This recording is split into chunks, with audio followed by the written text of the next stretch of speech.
Today we're at the Woodshop on Granville Island and we're going in to see the birds.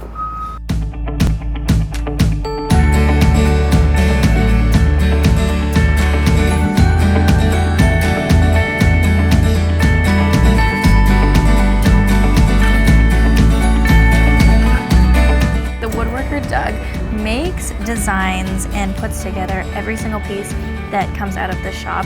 There are deck chairs, tables, shelving, but specifically he focuses on these adorable little birds. They're all hand carved and varnishes them. They're all a little bit different because the detailing in the wood is always a little bit different. So it's so cool. Look at how adorable these little guys are. You guys have got to come down here to the Woodshop on Granville Island and check them out for yourself. And of course, download the Big Review TV app. We'll see you guys down here.